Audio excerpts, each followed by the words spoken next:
అదేవిధంగా మనపై కేసులు రాస్తూ ఆ కేసులు ధరలు ఎలాగున్నాయంటే గతంలో 100 రూపాయలు ఉంటే నేడు అది 1000 రూపాయలు చేశారు.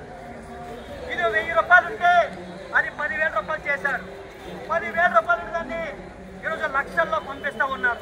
కాబట్టి ఏదైతే జీవోని తీసుకొచ్చారో ఆ జీవోని తక్షణమే రద్దు చేయాలా. ఏదైతే పెంచిన జీవో నెంబర్ 21, 31 తీసుకొచ్చి మన బ్యాగులకి డ్రైవర్ అనేవాడు ఎవరైనా కానివచ్చు వారికి బ్యాగ్ ఉడతాడుగా ఇచ్చినటువంటి ఈ జీవోని తక్షణమే రద్దు చేయాలని చెప్పి ఏఐటీయూసీగా మనం అనేకమంది పోరాటాలు చేస్తూ ఉన్నాం. అందులో భాగమే ఈరోజు కూడా కలెక్టర్ గారికి ఇచ్చినటువంటి మెమోలో దాన్ని కూడా జతపరిచాం.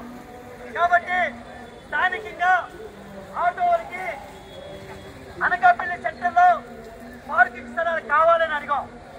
మొన్న మేము పార్కింగ్ స్థలాలు కావాలి అంటే ఆటో వాళ్ళకి పార్కింగ్ స్థలాలు ఎందుకు, వాళ్ళకెందుకు, వెనకడ లేని వాళ్ళని చెప్పి అధికారులు వాళ్ళు చులకనగా మాట్లాడుతున్నారు.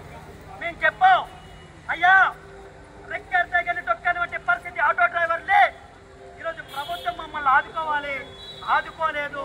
అయినా సరే పొలంలో పట్టణాల్లో పనులు లేక, గ్రామాల్లో పనులు లేక, పంటలు చూసే పండలేక, ఈరోజు జీవన ఉపాధి మేము దొంగతనాలు చేయలేక, దోపిడీదారులు చేయలేక, మేము స్వయం ఉపాధితో మా భార్య పుస్తలు తాడు తాకట్టు పెట్టి మేము ఆటోలు కొనుక్కొని ఆటోలు ఎప్పుడా అని అడుగుతున్నాం. మేము అడిగాం, ఈరోజు ఇక్కడ ఉన్న ఎమ్మెల్యేలు, ఎంపీలు, ప్రభుత్వ అధికారులు చేయవలసిన పనులు ఈరోజు ఆటో డ్రైవర్గా మనం చేస్తా ఉన్నాం. ఏం చేస్తా ఉన్నాం?